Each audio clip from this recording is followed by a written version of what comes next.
J'ai deux petits mots à dire à Monsieur Macron et son gouvernement. Le 17 octobre, Jacqueline Moureau, une simple Morbihannaise, pousse un coup de gueule sur Facebook contre la fiscalité du carburant. À cet instant, elle ne se doute pas que sa vidéo sera vue 6 millions de fois et provoquera une puissante lame de fond, inédite dans son genre, les gilets jaunes.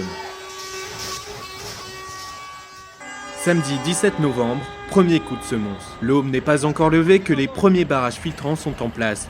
À Brest, Vannes ou Auray, les gilets jaunes s'installent au carrefour et en rond-point stratégique pour paralyser la circulation. Beaucoup manifestent pour la première fois, travailleurs modestes, cadres, sans emploi, retraités, tous ont répondu à l'appel lancé sur les réseaux sociaux. La hausse des taxes du carburant, c'est la goutte de trop. Gavé de la fiscalité, de la politique. Je suis une famille monoparentale et je ne m'en sors pas. Et pourtant, je travaille 39 heures par semaine. Et je travaille pas en usine, donc j'ai pourtant un salaire qui devrait normalement me permettre de vivre correctement. C'est pas le cas. Comme Nathalie, ils sont 20 000 gilets jaunes mobilisés dans une trentaine de villes bretonnes, dont 5 000 à Rennes, 3 500 dans le pays de Saint-Brieuc, 3 000 à Quimper ou 1 000 à Vannes et Brest. Au point de blocage, l'ambiance est parfois bon enfant. Parfois, elle dégénère. À Loudéac, un automobiliste tente de forcer un barrage. À Vannes et Brest, des bagarres éclatent. À Quimper, les manifestations virent même à l'affrontement avec les forces de l'ordre. 6 policiers et un gilet jaune sont blessés. Le mouvement, qui se veut apolitique et asyndical, s'organise sur le tas. Des volontaires passent la nuit dehors. Ils ne lâcheront plus les ronds-points qui sonnent désormais comme des places fortes.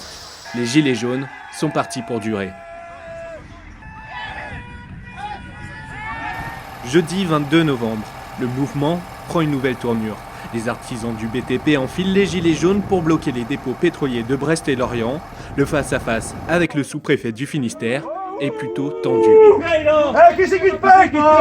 Qui c'est qui te paye ? C'est un petit bouchaniste. Ah bon ? C'est vous Giraud. Ils ne bougeront pas. Pas tant qu'ils n'auront obtenu gain de cause contre la hausse de 50 centimes le litre du gazole non routier programmé au 1er janvier.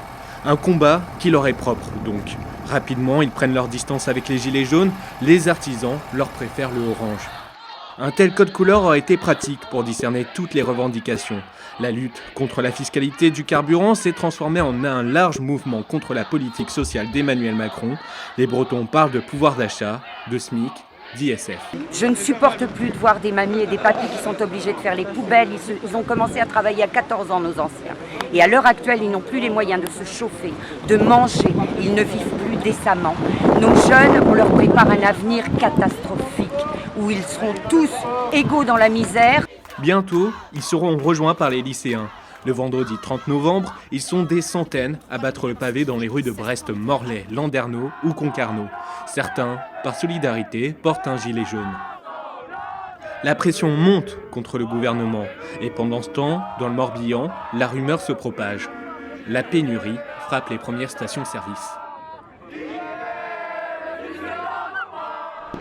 Lundi 3 décembre, la France est morose après les violences et le saccage de l'Arc de Triomphe durant le week-end.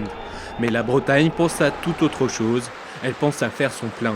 Plus de 150 stations sont à sec, essentiellement dans le Morbihan et le Finistère. Les Bretons s'arment de patience, mais la situation ne pourra guère durer. Le lendemain, le Premier ministre Édouard Philippe annonce un moratoire avant d'enterrer définitivement la hausse des taxes du carburant et du gasoil non routier. Les artisans du BTP s'en contentent, ils lèvent le camp devant les dépôts pétroliers. Les gilets jaunes, eux, sont amers.